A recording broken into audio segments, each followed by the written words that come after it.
We don't do these things without sponsors. I think you all know that. We've had an abundance of sponsors for this particular series of sound off coming attractions.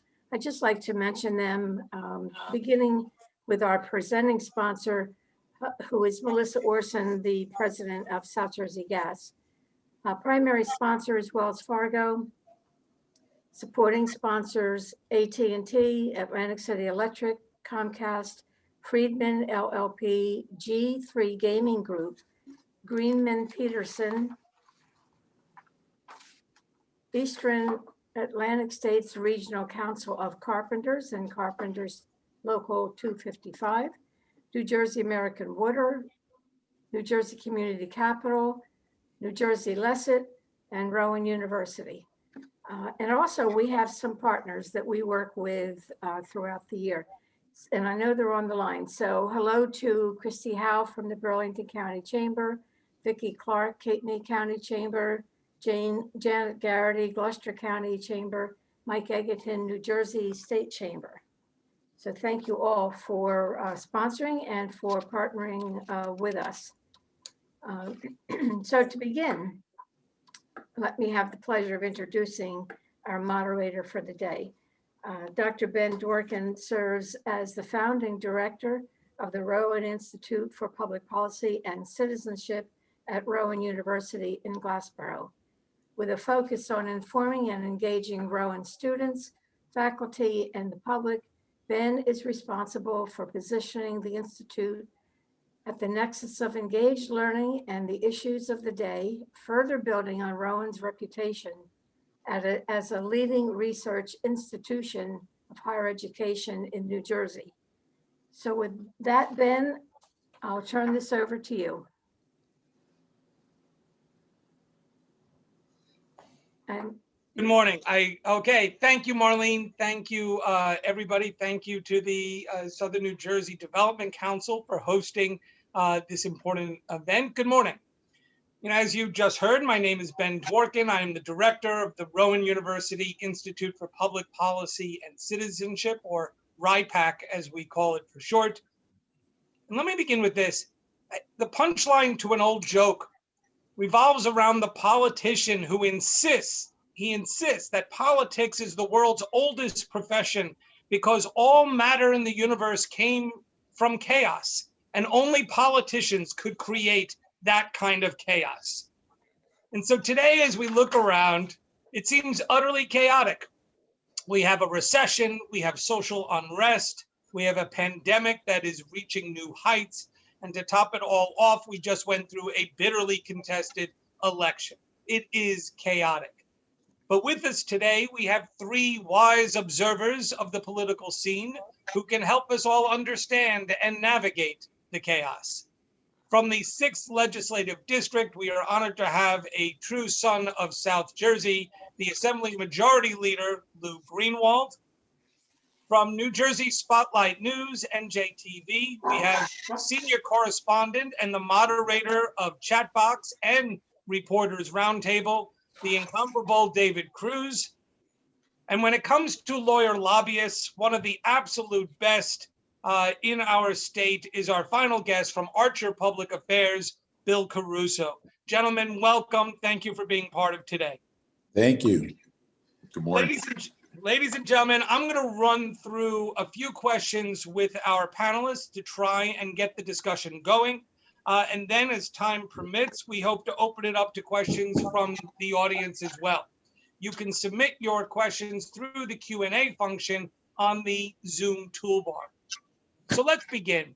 I wanted to start with two broad questions before spending some time discussing some other topics in a little more detail. So the opening questions are these. What does the outcome of control of the White House mean for New Jersey? In other words, how might we as a state be better off, if we will be better off, with the Biden administration? And Majority Leader Greenwald, can we go to you first? Ben, thank you. I'm just, give me 1 second, guys. I'm just situating here. We're all dealing with the pandemic from home. So my kids are getting ready to get online. I'm trying to get to a safe zone here. Look, this election to me is very interesting in that it signifies what we've heard over and over again, which is that this country is deeply divided. Democrats, I think, are rejoicing and excited, obviously, about a President-elect Biden administration, as am I. But I would say that if we don't listen to the cues of what transpired in this election, and most importantly to me, that 50% of this country and 42% of our state, in one means or another, do not believe that we are listening to them, that we are hearing them. And it is incumbent upon the Democratic Party, because in this election we were the victors. It is incumbent upon us to reach out in a broad section. We pride ourselves on being a Big Ten party. We welcome people of all different backgrounds, cultures, financial backgrounds, religious backgrounds, sexual orientation.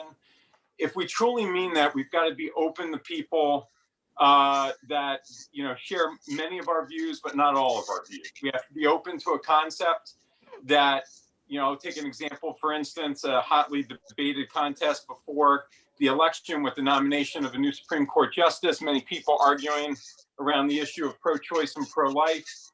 We need to be open to people that share our values on gun violence prevention, economic stimulus, investment in education, but might be pro-life candidates, and welcome them into the tent to have the conversation and find where we find middle ground with folks. It was interesting to me that during the election, the national election in Florida, they passed, even though they voted for Donald Trump, they passed a ballot question to increase the minimum wage. It's something that we in New Jersey pride ourselves on being thought leaders around the country and really being a stimulus for other states around the country. We've seen this with gun violence prevention. We saw this with marriage equality. We're seeing this around issues that we'll talk about later, I'm sure, the legalization of marijuana.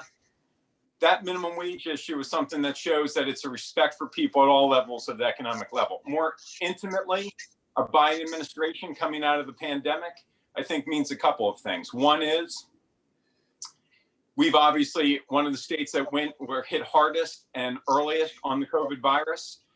We borrowed money from the federal government. What that means and what it's going to look like in repaying that debt, that loan to the federal government, a Biden administration, I think, will be administration that we're going to be able to, just no bones about it, be able to work more closely with. There's no hiding the fact that when President Trump did his tax cut proposal, he hurt blue states by eliminating the state and local tax deduction.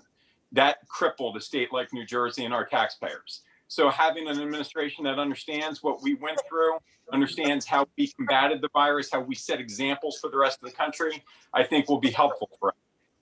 And then the last thing I think that's going to be very interesting with a Biden administration for us is his continuation of an investment in the Affordable Care Act and reforming access to health care and making it a true right and not a privilege. For New Jersey, when Governor Christie, albeit in the beginning reluctantly, went into the Affordable Care Act as a state, we signed up over 600,000 residents in the state of New Jersey that did not have insurance before.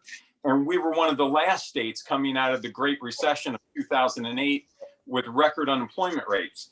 As soon as we signed into that, by no coincidence, we started to hire people, tens of thousands of people, into the healthcare industry, which drove our unemployment numbers down, stimulated our economy, and in many respects put us in a very good position, unbeknownst to us at the time, to deal with a crisis like this with the pandemic. So I think those are areas that this election will have a positive impact on New Jersey, and where I hope to work with the Biden administration going forward. Thank you, Mr. Majority Leader. David, let me go to you with these questions, the same ones, but just to repeat them. What does the outcome of control of the White House mean for New Jersey? How's New Jersey going to do under a Biden administration? What's your perspective here? I guess I should preface anything by saying that we don't know yet that there will be a Biden administration. But I think, honestly speaking, the country is better off without Donald Trump. And I don't say that from a policy perspective because you can debate those things, but I just think that he has been such a divisive force in the country, not only separating us from one another on race and class and those kinds of things, but he's just really attacked our principles and our institutions. And coming from the journalism side, he has helped to foster an antagonism towards what we do, which I think is an essential function of democracy, in a way that is intended only to facilitate authoritarianism, but also to just make it difficult for there to be proper discourse in this country. I mean, this is a man who just discourages constructive discourse, which I think for a president of the United States, regardless of what your policy perspectives are, your political affiliation, et cetera, you should, as the leader of this country, at the very least, if not the free world, should be encouraging discourse, finding ways for people who disagree, even vehemently, to come together and speak to one another towards a greater good of the interest of the country, if not for the value of a democracy, at least for a value of a functioning economy, if that's where you're coming from. It helps us all if all of us are able to participate in our institutions, in our economy, et cetera. That said, I think the important thing about a Biden administration for Jersey particularly is the potential emphasis on investments in infrastructure. South Jersey could benefit a lot from that. The legal cannabis market, finding a way to do that in an equitable way and in a geographically appropriate way would help South Jersey as well. And then alternative energy is another way that South Jersey, particularly Atlantic County and Cape May, could benefit, wind, et cetera. I think that those are things that a potential Biden administration would be more inclined to support than what the current administration is doing. So that. Okay, thank you, David. Bill, let me turn to you. You've got these questions. What, from your perspective, what do you see? How is the Biden administration going to be different vis-a-vis New Jersey?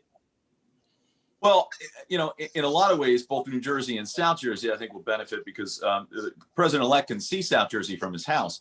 I think where we're headed, though, is going to be a very interesting time in New Jersey politics because we do have divided government as the majority leader and a divided country. I think one place for Democrats, and I say this as a proud Democrat, that we're going to have to sort of really focus on is we've lost the excuse of Donald Trump. And whether it was the SALT tax deduction or issues related to healthcare or whatever the issue du jour was, we blamed Donald Trump. We pointed to the dysfunction of Trump, and there was a lot of dysfunction, but that's gone now, or hopefully. Cruz, I hope you're wrong. But, the Biden presidency now is an ability to get back to some stability, to get back to that discourse and to have discussions about our ideas and our differences. If we devolve into just yelling at each other on Twitter, we're going to get nothing accomplished. And in New Jersey, I think that's going to manifest itself in next year's political races, manifest itself in both the gubernatorial and the legislative races. So it is imperative here at home that New Jersey legislators and government leaders start recognizing now that the excuse of Donald Trump is going to be in our rearview mirror. What are we doing to advance policy issues that we want to push forward here that the voters support and make sure that we're bridging gaps, not hitting dysfunctional roadblocks where nothing gets done. If I saw one thing out of this national election, it was to some extent a rejection of Donald Trump. It seems like that is going to be overwhelming when the electoral vote and the popular vote are counted. But it also was a rejection of the dysfunction, and we saw that down ballot. And I think what America wants is people to come together, Democrats, Republicans, everyone to come together, and independents, to find solutions to these problems that are affecting us now and stop the garbage. Thank you, Bill. We're going to jump into some more specific issues. And Majority Leader Greenwald, I'd like to start with you. You know, negotiations over another stimulus package are expected to resume in Washington. The economy, the national economy, is still grappling with the fallout of this health crisis, spiking, COVID cases spiking around the country, not just regionally this time. Despite some good news in terms of press releases, the fact is we're still months away from any kind of widespread vaccine availability. So, Majority Leader Greenwald, in terms of this next stimulus package, what needs to be in there that will address New Jersey's economic situation? And, you know, I think this is an area where the states really can come together. I think it's a national stimulus package, because as we're watching the virus spread across the country, as I said earlier, New Jersey was one of the first states. All New Jersey, New York, Pennsylvania, Connecticut, Delaware, really this region of the country impacted. Lessons were learned on how to combat the virus. Some states were quicker to react than others. But now, as we stand here today, there isn't a state in the country that hasn't been impacted by this. And I think really in a stimulus package, I don't think it would be misguided for Congress to look at a stimulus package very much like how they look at a declaration of war, because we are at war with an invisible enemy. This virus, it knows no boundaries. It knows no geographical boundary. It knows class. It does not discriminate. And it is violent. Now, the good news is, because a lot of work of states early impacted and real healthcare heroes that were on the front line, we've learned how to combat the virus. I think, you know, while the virus is spreading and the science has proven to be correct, science is a very important evaluator in this. Congress should look at the science and the data as they prepare a stimulus package.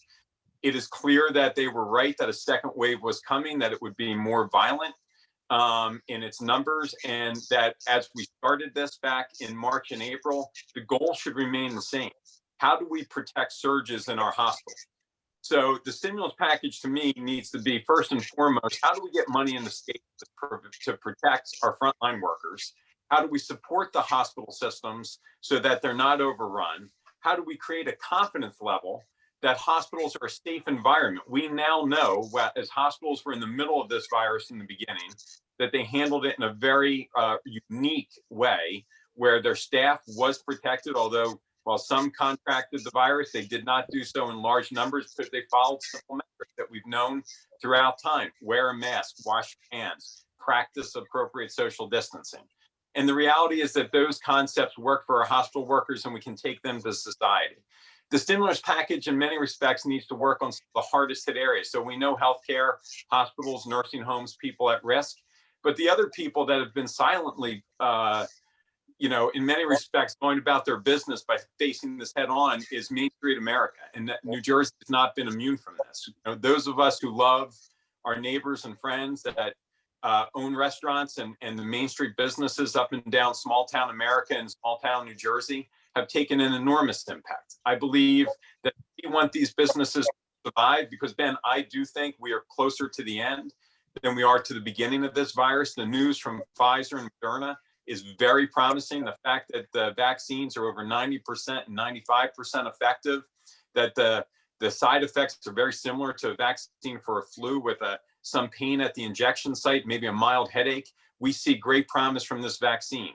This vaccine should start rolling out December, January, February at the latest, with really an overwhelming plan to get the vaccine into the community. We need to invest in small town America, small town New Jersey. And that's one of the key areas that the stimulus package needs to look on. How do we keep these businesses afloat so that when we come out of this in May and June, for a state like New Jersey, as we hit our tourism season at that time, how are these businesses going to be vibrant and ready to succeed and recover, not to mention the job markets that they hit? Another impact as we hit this second wave is we try to bridge this gap between today and what we've learned with the virus and as we get to the vaccine, is there's going to be some difficult decisions around education and how do we resource education? Are we going to be moving as we get into the holiday season to help to stop, contain, or control the spread? Do we move more to at-home learning like we're doing here today? And as my daughter was getting ready in the other room to start her classes online for law school today, that's one area where I think, our older students are a little bit better and more equipped as they have planned for their higher education learning. I remain very concerned about access to equal education for children across the spectrum from kindergarten to 12th grade. They've lost in many respects a year in spite of the best efforts of our teachers, but our teachers have shared with us the problems that they faced with us. In this war against this virus, I believe Congress needs to help us figure out how do we get relief to local municipalities and school districts to help bridge that divide in learning.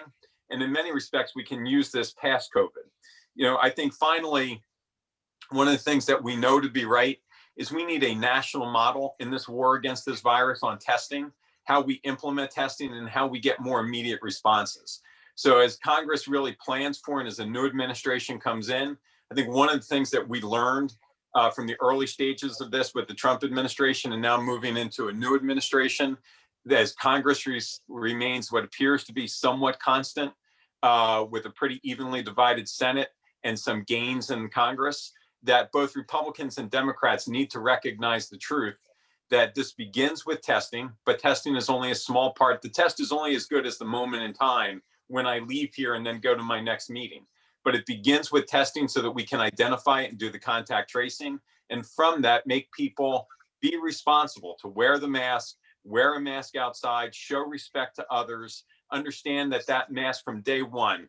I've never understood why we have not really, until more recently, advocated that the mask not only protects you. If I wear the mask not only protects you from me, but it does create a barrier for me that protects me as well. And we've certainly seen in New Jersey, a state that went to masking sooner, that the reality is that we're starting to see that in the degree of the virus and people that are presenting with it, and the ability to not be as sick as we implement some of the treatment protocols that have been in place and get ready for the vaccine. So those are the areas that that's what I would like to see, Ben, in the stimulus package. And I don't think New Jersey stands alone in that. I think we're an example of what other states are going to need. Well, yeah, certainly. Thank you, Majority Leader. And certainly so many states are suffering economically. The budget revenues are simply not there because people at most are really working in often 25% capacity of what they could be generating in terms of economic activity. And so direct support both for education and healthcare and frontline workers, like you've talked about, and just overall budgetary support. Bill, let me go to you now, because the state's business community has been advocating for a COVID business liability protection. Do you see that? I mean, you're someone who's got a feet in both Washington and Trenton. Do you see that coming out of the Washington agreement, business liability protection? Or is that something that we can just address in Trenton? Well, I mean, we partially did address it to some extent early on in the pandemic in Trenton. I think as a bipartisan compromise, and we still yet to see where the Senate is going to fall. Remember that the House Democratic majority narrowed significantly in this last cycle. So depending on the timing of this, right, if we see this prior to the changeover or after the first of the year, or after, I should say, the new Congress and new president are sworn in, I think you will see a meeting of the minds. I think you're going to see moderate Democrats, business-friendly Democrats, along with their GOP counterparts come together. But that's got to be a balance. I mean, I don't think you're going to see any policymaker, even the most business-friendly policymaker, write a blank check to businesses waiving their liability for bad actions. So I think we know more now than we did last spring about how to keep employees safe. We know more now about how personal behavior, I think, can really be in check in a lot of ways to keep yourself and, as the majority leader said, others safe, wearing masks, other things. But I think there's limits to that. So I would expect that whatever federal package is going to be put together will have some level of, liability insurance or frankly, liability immunity to some extent. But I think it's going to be measured. I do think that there is a balance that will be struck there, that it won't just be a complete blanket immunity. Thank you. David, I want to just pick up on something that the majority leader talked about earlier, which was that one of the negative ways that New Jersey had to face over the last few years was with the SALT cap on our income taxes, the state and local tax deduction being capped at $10,000. And there are countless numbers of New Jerseyans who pay state and local taxes far beyond at 10,000. So it affected folks who live in New Jersey, perhaps more so than in other states. You've been following this issue. You've been, you're obviously in touch with all these folks. Are we going to see any chance for this removal, that the lifting of the cap and going back to the way it was a couple of years ago? I mean, I think that if it were going to happen, this would be the administration in which it would happen. I just don't know that the president, that's top of his list of things that he needs to do. He's got a big laundry list of things that he needs to get, and a very small pocket full of political capital with which to get it. If I had to guess, I would say no, that I think that some of the outrage and opposition has died down, thanks to a zillion other things, including a global pandemic that has pushed the SALT deduction as an issue further down on people's priorities lists. I live in Jersey City, where people were already paying high taxes, and then suddenly there was a reval, and a lot of people, mom and pop owners of brownstones that have been in the family forever, found their taxes going from maybe $8,000 a year, which is on the high side for Jersey City, going up to $25,000, and immediately, I mean, this is how the forces of gentrification come in, because a owner of a home, Mrs. Rivera, who's had her house since 1958 and bought it for $20,000, and now it's worth $1.2 million, even without the repairs that she's been unable to make over the last 25 years. I mean, for her, it might be a great opportunity, because maybe she can sell that house and make some money and be able to retire, let's say. But you lose a pillar of the community there, right? Someone who's been there forever. So it's difficult to be able to maintain communities like that when taxes are just so out of control. The small ability to deduct some of that would be so helpful to people in Jersey City and other parts of New Jersey, South Jersey particularly. But I just don't see that it's that big on the list of all the things that the new administration has to do. I mean, if he could, with executive order, reverse that, then maybe that's something that's possible. But I'm not entirely sure of what the process is for that. I don't think it's that easy. I want to open it up to the majority leader and to Bill. Do you have your thoughts on how much the SALT deduction, lifting the cap, is going to be a priority for the new administration? Ben, I just wanted to add to what David said. I think David's answer is right on the mark. My concern is when the Trump administration, with both houses of Congress, moved their tax cut, there was no doubt that the elimination of the SALT tax on state and local governments, you can't hide it. It had a dramatic impact on what were democratic states, and it was punitive in nature, was not based on policy. So for residents of states like ours, that's one of the highest per capita income states in the country that tends to vote Democratic, as does New York. Well, we got a tax benefit on our federal side. They gave us money in one pocket and literally took it away in the other.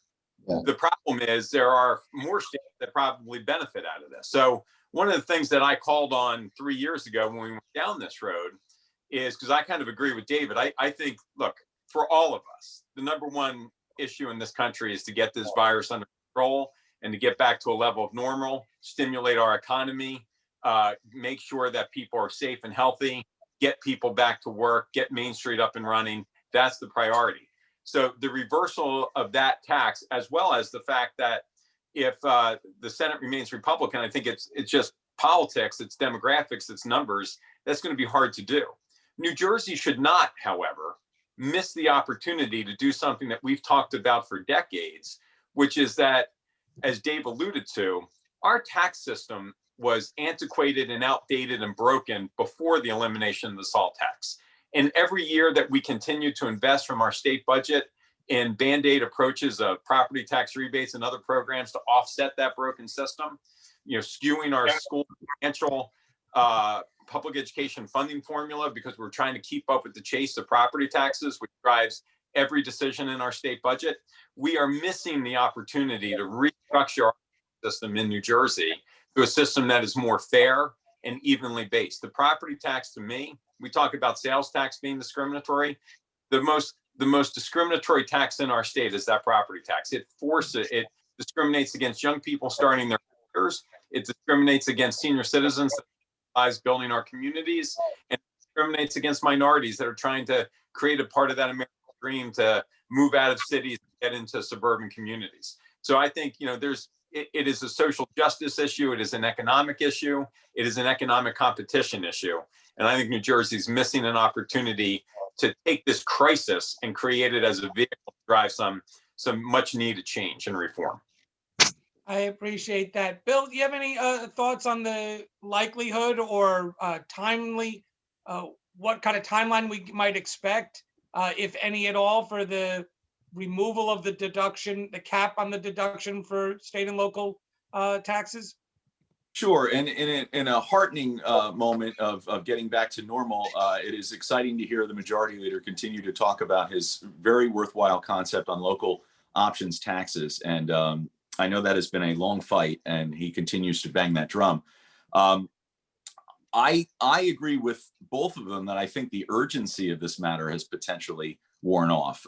One of the things we're seeing particularly in the northern New Jersey market is the outflow, out-migration from Manhattan into northern New Jersey suburbs. And so those significantly priced properties that were really sitting vacant in some cases or becoming a burden to a lot of New Jerseyans are now being snatched up left and right. So there's sort of a real estate boom going on in New Jersey right now, with people more than willing to pay those higher taxes and higher real estate prices. The real estate market in New Jersey appears to be booming. So I think some of that urgency is going off, but my goodness gracious, we wouldn't be doing a service if we didn't get into the politics of this. And if you look around, and we still don't know what happened in this cycle here in New Jersey. There's one race that's still too close to call at the congressional level, but our congressional Republicans in this state took a bath in the last two elections, potentially. We'll see what happens. I do think that there is support on the Republican side to potentially address this, because I think it's hit their supporters harder than it's hit Democrats. So I don't agree that this was just punitive on Democrats. I think actually this was more punitive for Republicans at the ballot box with their inability to fix this problem for some of their very wealthy supporters. So we'll see. I think this could be part of some, bipartisan package, but I think it comes back to the difference between who we're going to have at the top of leadership. Joe Biden is going to get into the weeds and work with his counterparts in the Senate and in the House to help his leadership in each party find the way to get deals done. That's what he's best at. So where you saw this dysfunction occur, where Trump would frankly turn these things into issues mostly for his own benefit in the media, I think you're going to see a different style out of Joe Biden of trying to get to the middle. And he may end up upsetting members of his own party in doing so. But I think that's the Joe Biden that got elected. I think that's the Joe Biden that served in office all these years. And I think that's the Joe Biden you're going to see. And so if it means throwing a SALT tax deduction in and getting that done alongside the employer liability issues and a broad package for economic stimulus and potentially going back to that $1,200 a month or $1,200 payment for folks that are unemployed, I could see a global deal on that Joe Biden would be happy to sign if it got to his desk. I appreciate that insight. Gentlemen, let's shift to healthcare for a moment. You know, we know that the ACA, the Affordable Care Act case, is now before the Supreme Court. And I just wanted to, we should be thinking about what kinds of possible outcomes are there for the Biden administration if the court invalidates the law. What would that mean for New Jersey's and our launched marketplace, healthcare marketplace, if the ACA is thrown out? Anybody want to take a stab at sort of where New Jersey goes if that's where the court goes? Well, Ben, I think, much like, Senator Romney, when he was governor of Massachusetts and he started a state exchange that really became a model for the Affordable Care Act, New Jersey is launching its own exchange beginning in January. And again, as I stated earlier in our comments, New Jersey's #1 industry is healthcare and healthcare workers, and being able to invest in that. And I think, we've been working very closely with the business community, with the Chemistry Council, to look at innovations, business incentive grants around innovation, research and development that has been very successful in Massachusetts, and what can we do to take advantage of those types of opportunities here in New Jersey is something to me that is critically important. But I don't think we should lose sight of the fact that there was very important comments out of the Supreme Court last week where, Justice Roberts and Kavanaugh both expressed that striking down the individual mandate does not mean that striking down the entire Affordable Care Act necessarily follows suit. Now, the reality is that mandate was driven by generating revenue to help pay for the investment in healthcare. And I think where the future lies is, do we as a country start to look at access as healthcare, much like we do public education, where it is a right of all citizens to have it? That does not mean that it should be a one-payer system. I'm a believer in having access to healthcare, having these exchanges for people to choose from, but having to eat in the private sector market with other plans that create, drive towards value-based care, fee for value versus fee for service, driving people into unique models of healthcare that fit their need.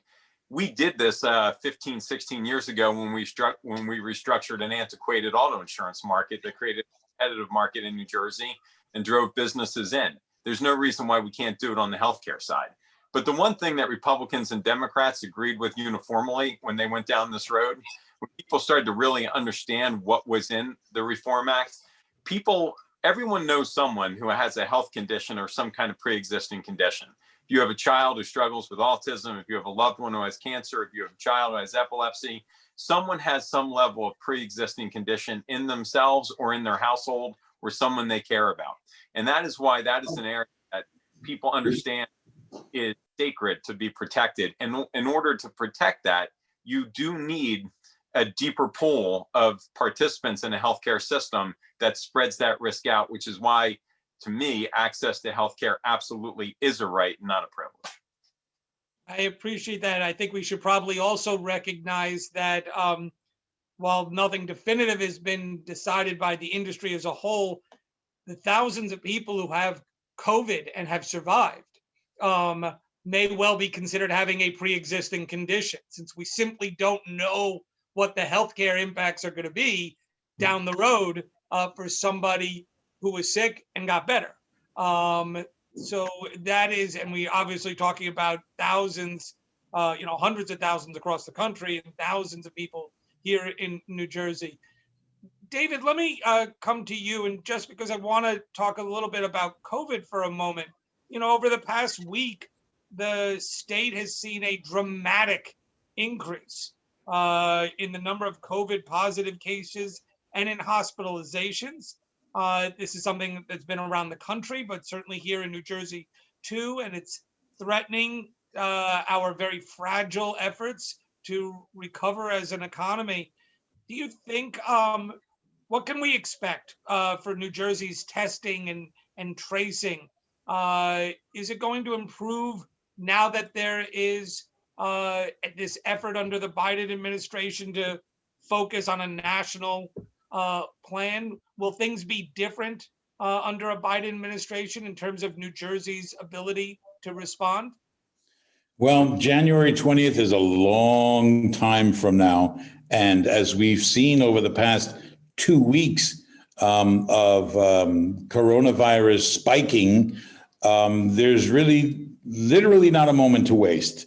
But I think that going into 21, the important thing is how do we distribute this vaccine? If this is a vaccine that's going to have the efficacy needed to stunt the growth of the spread of this vaccine. But there's also so much of this spread is culturally based, if I can say that, meaning that there is this real sense of pandemic fatigue out there that, for instance, just having conversations over the last few days with people about the vaccine, there are those who are so adamant against it that say they'll never take it, right?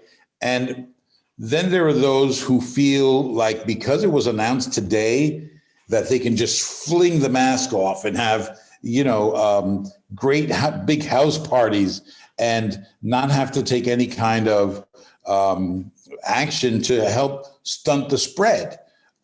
So, I mean, I think that that's really part of what the potential that Joe Biden can have is that there's someone who will be projecting a uniform and a unifying message of, listen, Republicans, Democrats, loonies, crazies, we all have to get together to stop the spread of this thing. Then we can go back to being loonies and crazies and Democrats and Republicans.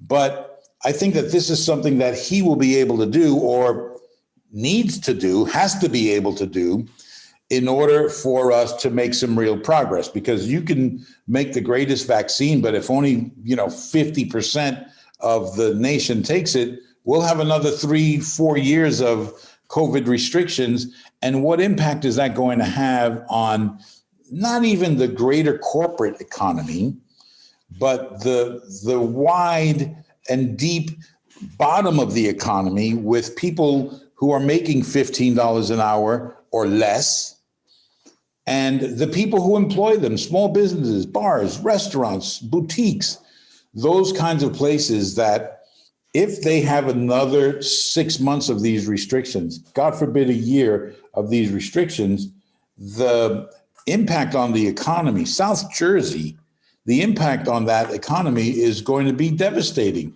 to the point where you're going to need another, 3, 4, 5 years to recover really from that. And so, it's incumbent on someone to be able to take command of the bully pulpit, as it were, to spread that message, and then incumbent upon us to read a book, read a newspaper, and not get all of our news from Facebook and Twitter. And that's both of us on the left and the right. We need to demand more of ourselves to do more than just mask up. We need to open up our minds and find a way to realize that, we're in this together, whether we like it or not. Would anybody else like to comment on how about just staying focused now on New Jersey's COVID response and how might it be different after January 20th, if at all? And then Bill or Mr. Ben, Mazzone? I would. Yeah. And I'll offer some personal advice here or observations. We are on our third lockdown in our house. My oldest son plays soccer and has been on 3 occasions exposed because of some, effort, some issue. We were alerted. Each of these now appear to be false positives. Okay. But we've gone through the discipline. I've had to cancel work efforts that I had to do. I'm sitting here live in my home office. All of my children right now are home and they are remotely learning because the schools had to go switch to remote. Now, I'm not going to debate whether or not it was a smart idea, bad idea for my kid to be out playing soccer. I'm glad he was. I'm glad he had the experience, and I hope they get back. I hope that season continues. And knock on wood, so far we've been okay. But there's got to be realistic efforts in place to deal with this. And so far, I'm actually really happy with where the school's been. Okay, we are lucky though. I am extremely blessed, if not privileged, that we have the luxury of being able to be in a home, have internet access, and be able to educate our kids here in our house rather than them going out to school. So I think government, if they want to have the trust and faith in people, have to be able to produce the ability to care for everyone, not just well-to-do attorneys and lobbyists that can make those accommodations. So addressing digital divide, which we still have a problem with in our state, making sure that there are abilities at the national level to deal with this. I go back to this point. We have an unemployment crisis right now going on in our country, and we've got to deal with that. We have people that cannot put food on their table. There are bread lines in our country.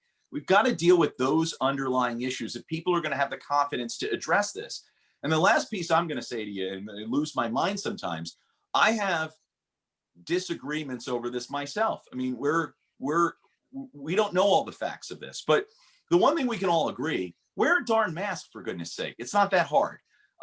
You know, you want to debate on whether this business should be open or that business should be closed, or how much, you know, they should be open or not. Let's do it. But when you start debating on masks, you lose every ounce of credibility. So if we're going to have discussions about reopening safely, if we're going to have discussions about getting our economy going again, let's do it with some baseline facts and common sense. If we can get there, I have a lot of hope for where we're going to head. But we need to take care of our most vulnerable right now. We're not.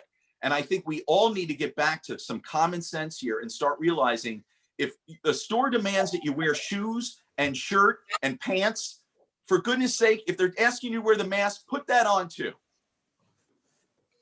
Mr. Majority Leader, you want to weigh in here about the New Jersey's COVID response and whether it's just a state-focused thing, or is it going to switch and be somehow different after January 20th?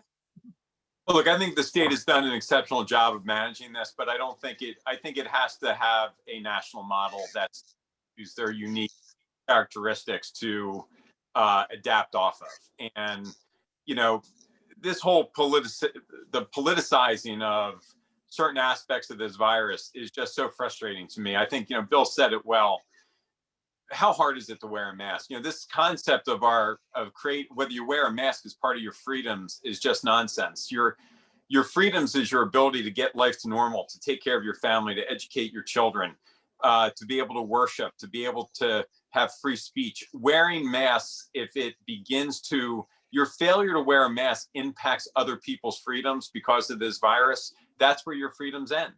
And the reality is all of our freedoms go as far as to when the choices we make start to intrude into your ability to live your American dream.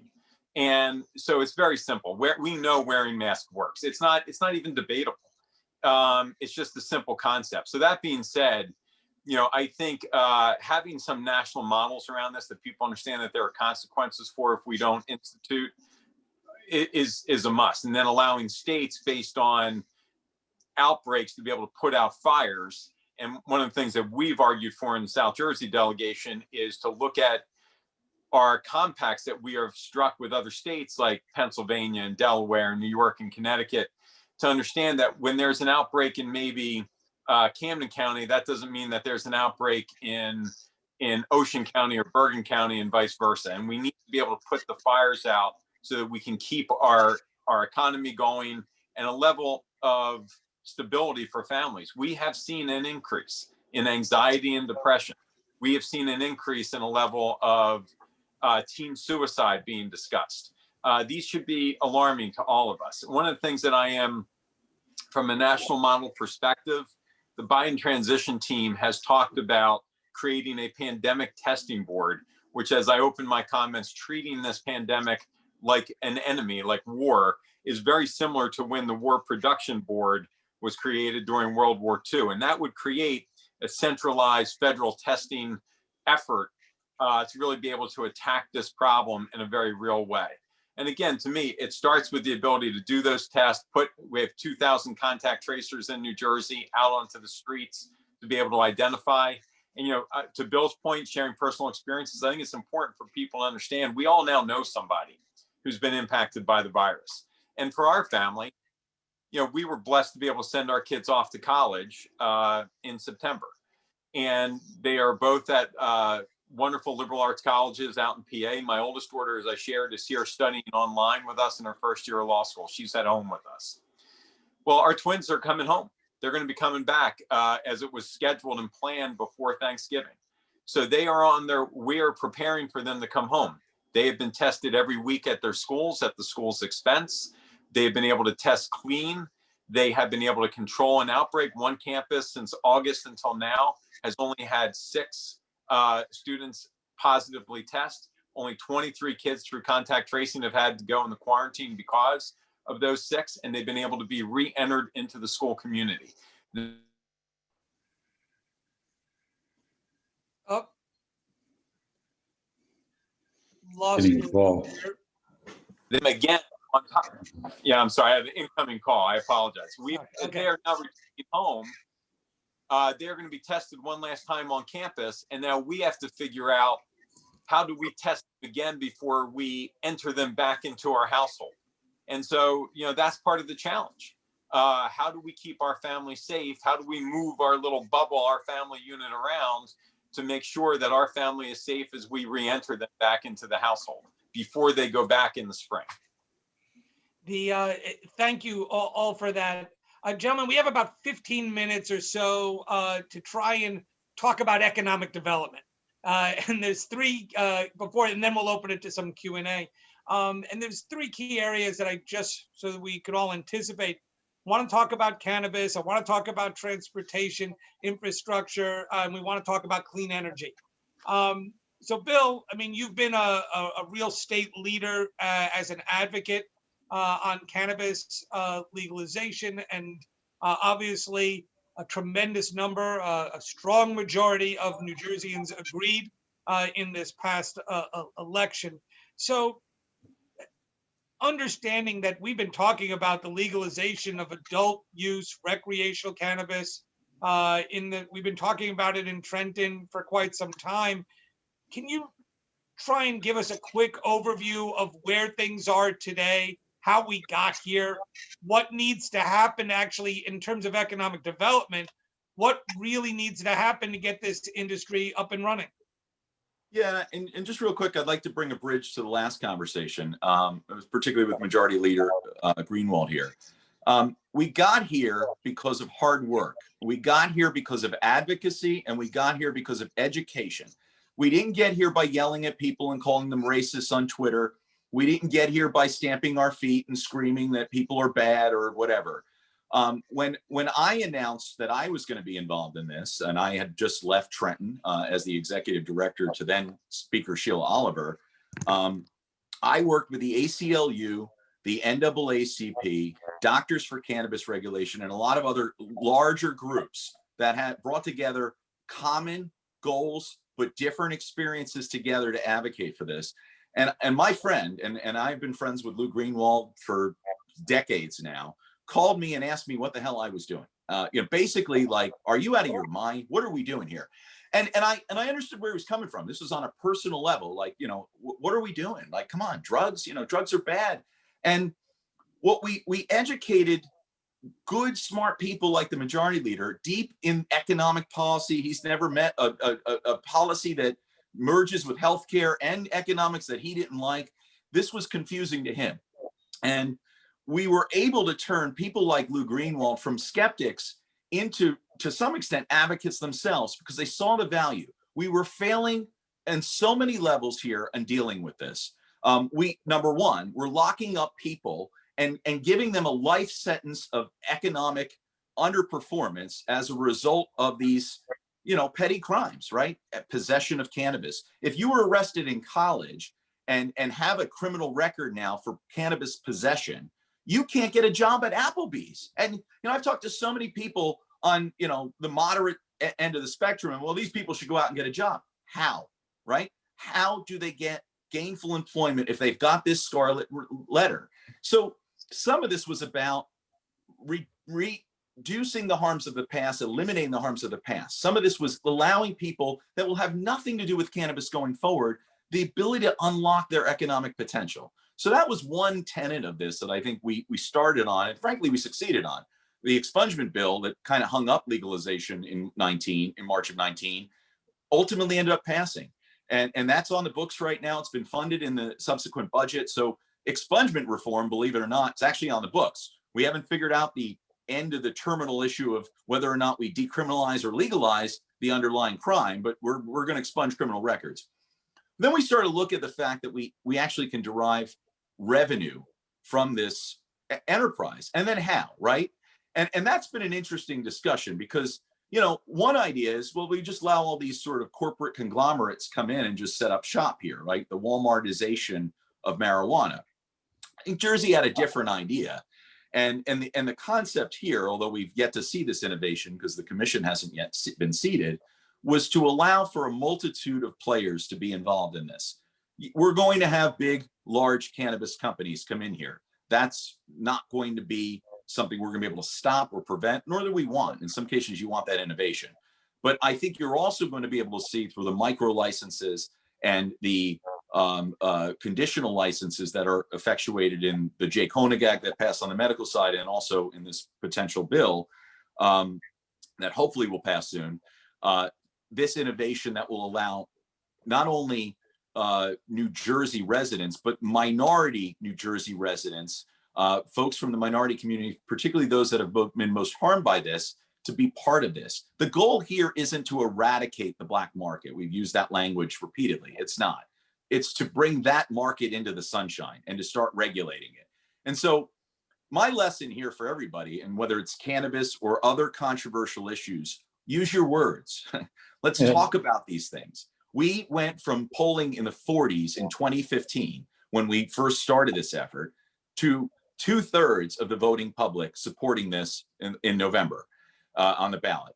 And by the way, when you put the word tax next to regulate in this effort, that's where you see this number jump into the 70s. The public wants us to tax and regulate adult use marijuana. The problem we have right now, the fight that's going on today, this isn't about that any longer. This has become a spending problem. There are a lot of new faces at the table in the last couple of weeks, starting to write checks on how we spend all this money that we haven't even derived a dollar yet of. We haven't set up an industry yet. So my concern right now is the haggling going on in Trenton with a lot of new faces and a lot of new players isn't over cannabis legalization. It's a budget fight on how much to tax and then who gets the spoils down the line.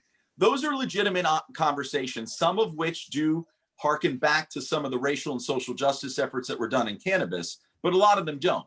And I hope where we're headed now, decriminalization of mushrooms notwithstanding, is some sanity back in the legislature. Looks like the bills are in committee again on Thursday, and hopefully we get these up on Monday, get them to the governor's desk, and let's start letting the commission get into the innovation so we actually can start deriving revenue and seeing the new economy that's going to be everything from a tiny little pot shop that used to be a florist or a baker or a candy maker to large research and development efforts. We're going to see this in our healthcare systems. We're already starting to see hospitals start to look at this from a research standpoint. And remember, New Jersey is built on some pretty interesting bones, both agricultural and pharmaceutical economies. We have the ability to restart both of those.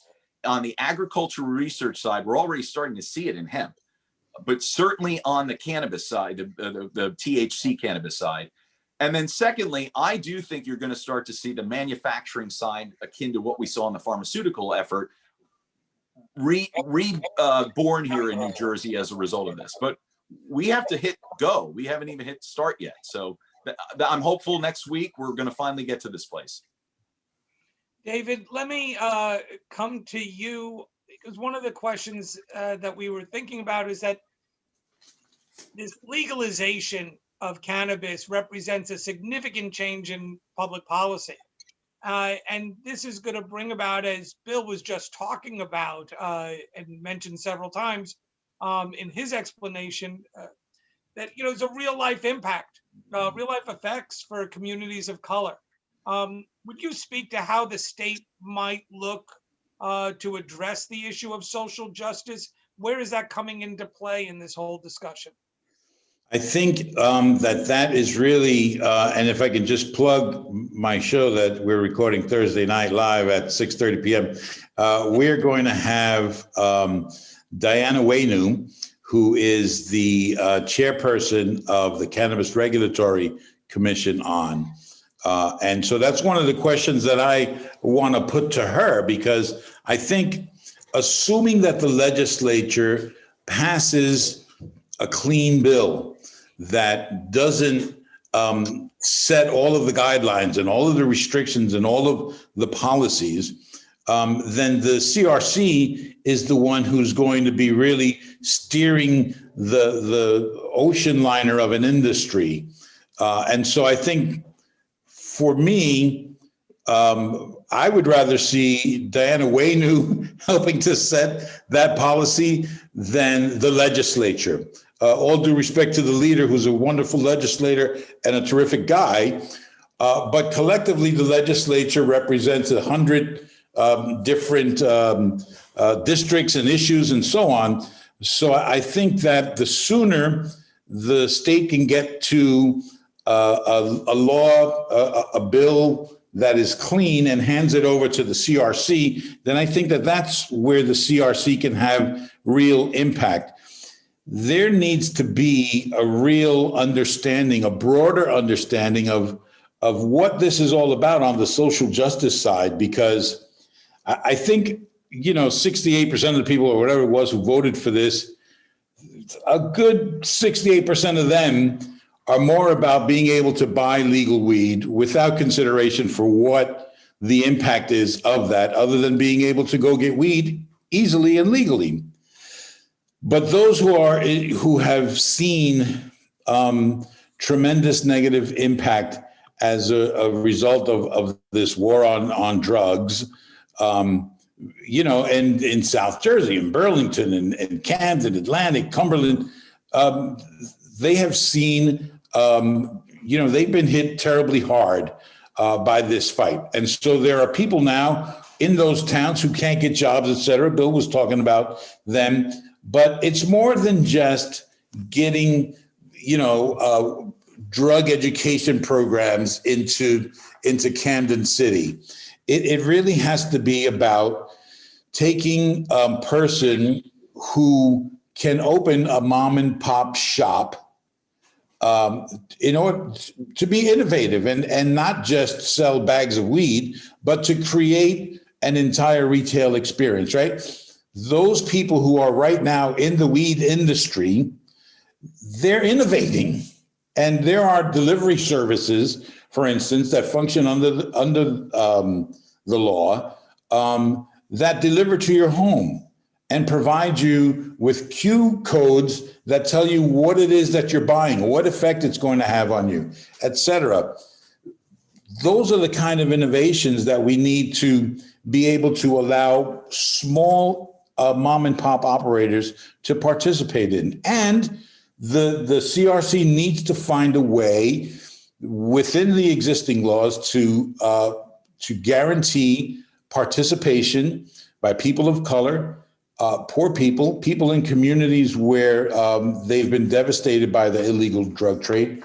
All of those things have to be included in this industry, or else all you're going to do is have a temporary spike, and then that's going to level off, and the black market, or what other people are calling legacy markets, those are going to continue to prosper, and they're the ones who are going to be employing people illegally to participate in an industry that should be, by all accounts, part of the mainstream economy of New Jersey. And if we see it as something other than that, then it's going to be doomed to failure. And there's going to be, I think, as some have suggested, buyer's regret in 3 to 5 years. I hope that doesn't happen. But if all you have is, as Bill referred to, the Walmartization of this industry, you're going to have that.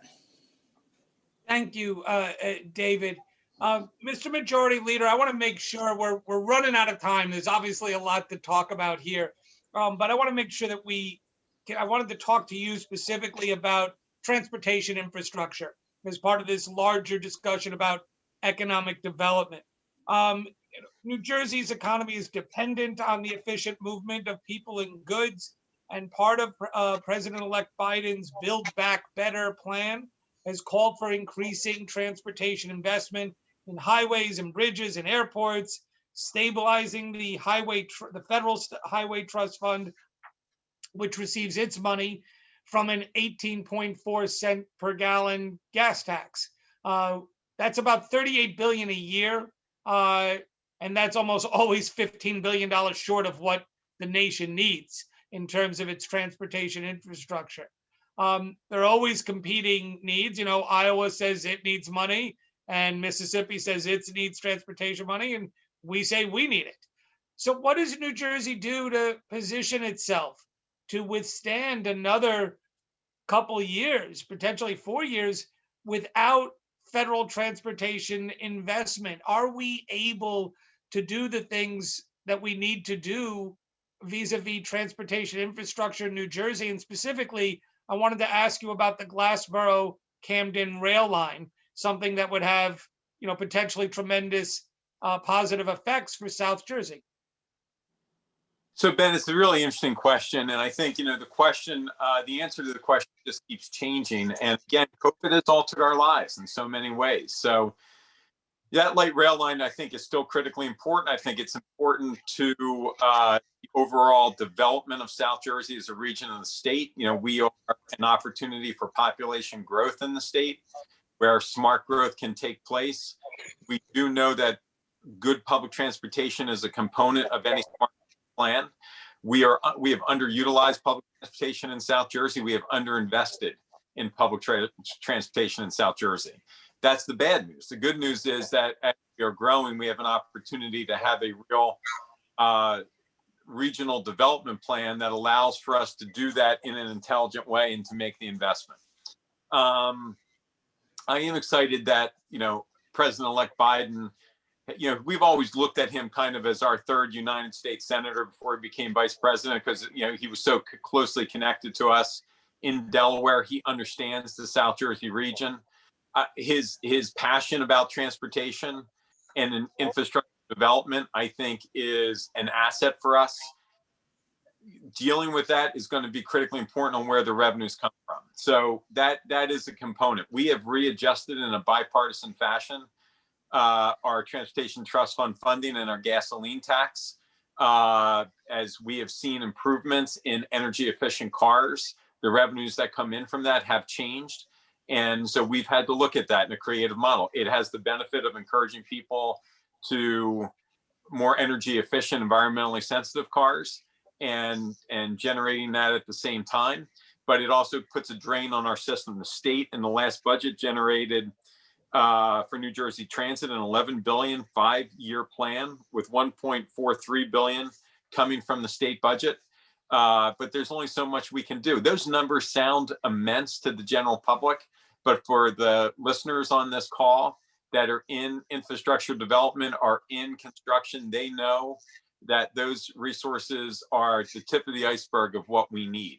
So we have to be creative. One of the areas that I think Jersey can invest in that can help feed that infrastructure development, and it's why we're talking to the Chemistry Council and business and industry around innovation programs and innovation grants, is the development of clean energy, where we have an opportunity, and again, to partner with the federal government that is looking to invest in those types of technologies.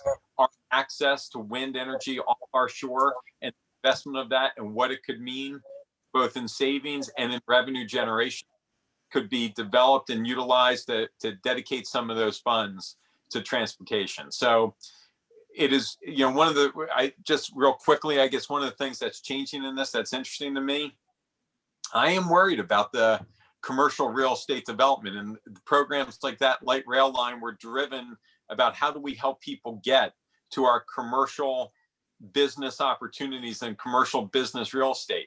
This new world, as much as I hate it, this is the first time I've done this program with Marlene that we haven't all been together. I think I've done this every year for maybe 20 of the last 25 years that I've been in the state legislature. And I miss the interaction with the folks both before and after. I miss seeing my friends that we would get together maybe a couple times a year, but one of them at the South Jersey Development Council. This is changing. We're seeing it in telemedicine, in healthcare, and I'm afraid we're going to see some of it in our business communities. And what is the next phase of that needs to be included in how we build out our transportation mechanism. So Ben, I'm just going to, I know you have some question and answers. Hopefully in that time, I will get to comment a little bit on the cannabis status and legislation, because I think it is an example of someone like myself. You can't just meet with people as a legislator with people that you agree with and on issues that you agree with. You have to be open to have conversations, which hopefully the people on this call recognize is one of the things that I prided myself on and why people come to me to champion legislation. But it's how I was able to get my mind around this, working with people like Bill. And to Dave, I couldn't agree more. The legislature, and hopefully this comes up in the question and answer, we are an idea-based body. And the thought of the legislature running the business of cannabis would be an absolute disaster. Our role is to create the idea and then get out of the way. And much like we did with the Casino Control Commission, setting up the CRC for cannabis is going to be critically important to get smart people who understand the industry to run it, to regulate it, and to impose it. Our job was to open the gate and kind of get the horse out of the barn, and that's where we are. But I'm happy. I'd like to, if given the chance, I'd like to talk a little bit more about that, because my evolution to this, I think, is very telling on how public policy should work. I appreciate that offer, and thank you for sharing what you did share, Mr. Majority Leader. We did have one specific follow-up question that kind of just touches on what you just touched. So I want to lead with that, and it relates to clean energy, which you just referenced. One of the questions is just timeline. When are we talking about, how long is it going to take to have New Jersey's clean energy infrastructure up and running physically in terms of regulations? And how long after that before clean energy use is widely adopted by the consumer? Are we at a tipping point? Is this a matter of, and I want to bring it back to the new incoming Biden administration, because it's so critical to sort of where New Jersey goes when you have a new administration. Mr. Majority Leader, let me ask you first, is clean energy about to take off? Do we just need a little push, or is this still, no, we're talking 10 years away, not 2 to 3 years away before both our infrastructure up and running and widespread commercial use? I'm watching my friend Ken Long. I don't know how to follow all these chats, but he is jumping on these things instantaneously. And I know Ken feels like wind energy has no return on investment. I would remind Ken when we started probably working together years ago, when Ken had this crazy idea of putting cell towers up around because people were going to connect by cell phones and go away from their landlines. The amazing impact of that.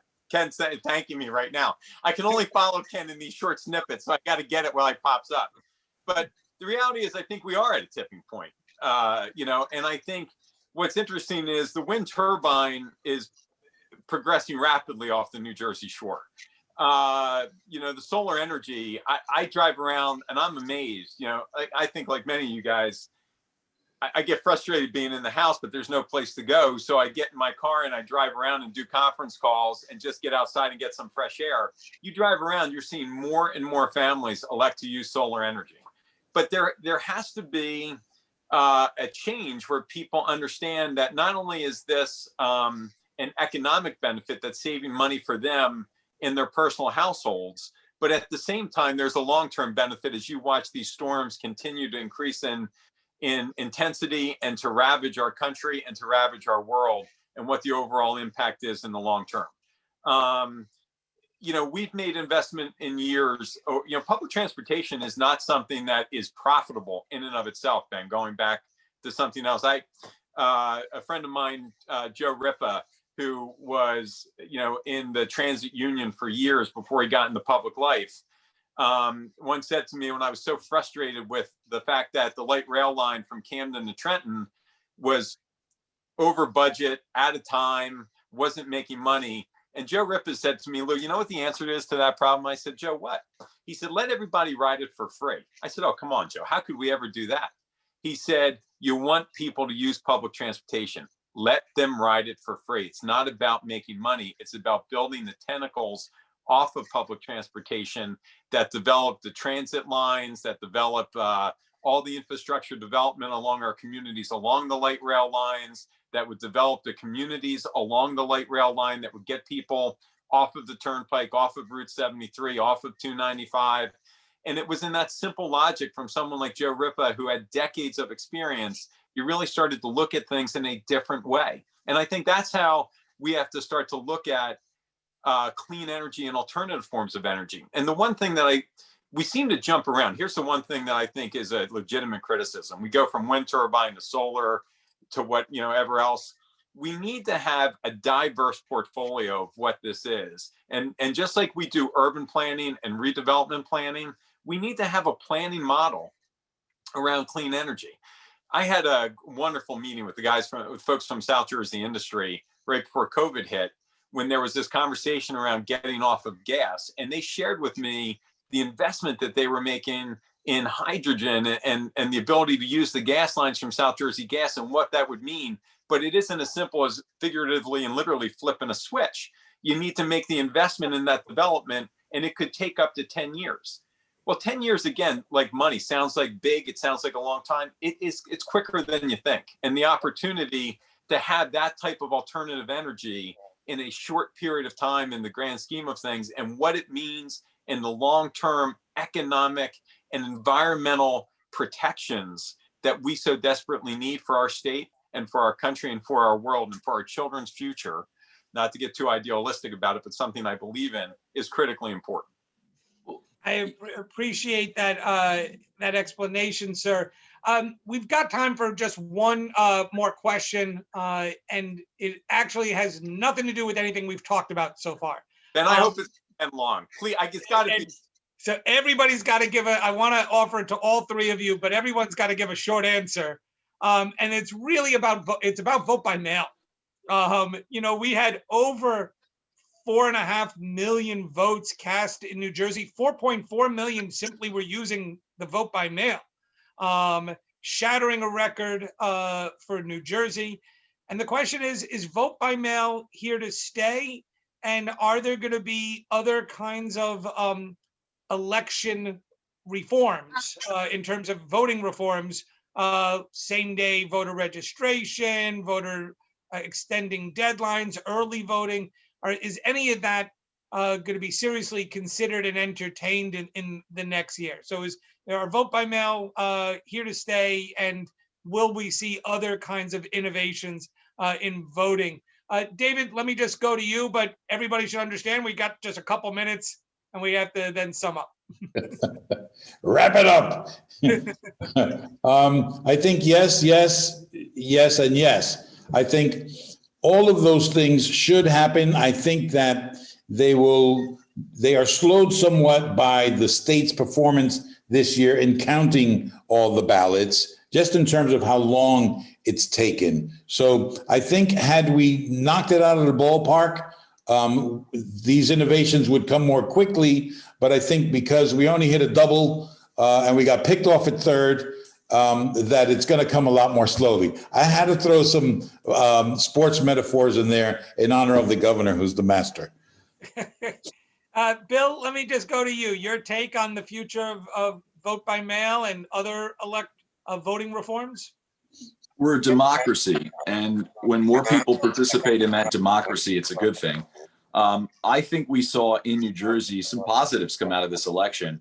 I think a diversity of how you vote, though, is important. So I don't open Christmas cards and birthday cards until it's the actual date. So I took my vote by mail ballot and delivered it to a drop box on election day. I just felt the tradition was important. My wife voted weeks before me. She's different.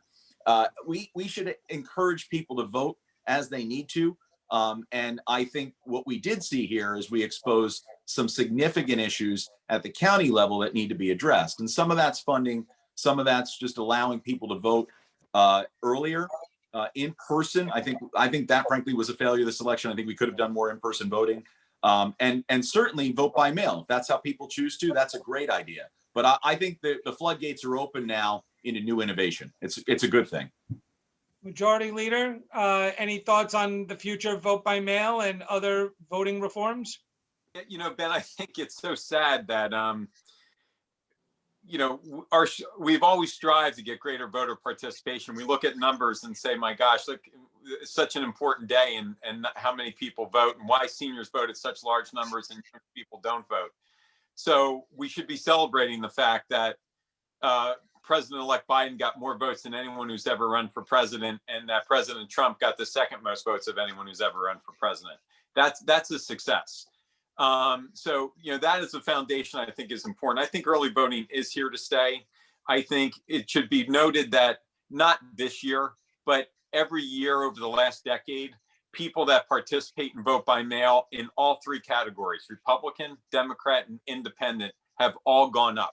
They, as consumers, are choosing to vote by mail, and that is something that's critically important. That being said, I'm a believer. I voted by mail this year because of the pandemic, but I like voting in person, and I think that is something that should be continued. I used to take my children with me and let them go in the voting booth so that they understood the importance of the act, and it was something that was special. They voted on their first day, and they wanted my wife and I to be with them the first day they got to vote, because we made it special for them as children. And I think that's an important feature. I do think that there should be diversity in this. The vote by mail is here to stay, but I am very interested in expanding to early voting, opening a 2-week window before the election to have people vote, so it's not dictated by one day of bad weather, and it gives people that sense of security that they know when they do go to the ballot box, the vote counts. So I think there is a version of this, but the goal should be for everyone. The greater the participation, the closer you get to 100% participation, the better we are as a democracy. And let me just say, before Marlene's here tapping her finger trying to get me to so she can sum up, but let me just add, first of all, I want to thank, just as the moderator, to thank the three panelists. And it seems on this specific issue, we no longer have an election day. We have an election. And it's simply because the delays in counting is just disorienting, because we expect everything to be instant. It's all about instant messaging and 24/7 news and things happening quickly. But some things have to take time, like counting votes. And I think when we do that, we strengthen our democracy, and we're all better off. On that, I want to thank again the panelists and the Development Council, and turn it over to Marlene Aselta. Well, thank you all. And I'm voting for all of you. I think you did a superb job. Ben, to take your time from the university and be our moderator, I certainly appreciate it. Assembly Majority Leader Greenwald, I know how busy you are these days. David Cruz, it's been an honor. We've had you in person before. Happy to have you back in this virtual setting. And Bill Caruso, first time for you, but now we know what your phone number is. So thank you again for participating with us. And to our sponsors, we thank them as well. And to all of you who are still online, we know you have a choice of many virtual programs to view. We thank you for making ours a part of your day. Just as a reminder, this is the first in a series of coming attractions for Sound Off. The next one will be in December. We'll welcome the Governor's Chief of Staff, George Helmy, and you'll hear more about that. So check out your mailboxes. And just as a final thought, 2021 is the beginning of the 70th birthday or anniversary of the Southern New Jersey Development Council. And I hope that you will be with us to celebrate not only our anniversary, but please God, let's be celebrating the end of this pandemic as well. And on that score, I would just like to wish you, on behalf of those of us in the office, myself, Jane, Ben, and Randy, a wonderful Thanksgiving. Be safe. Be kind to one another and have a wonderful day. Thank you all. Thanks, everybody. Thank you.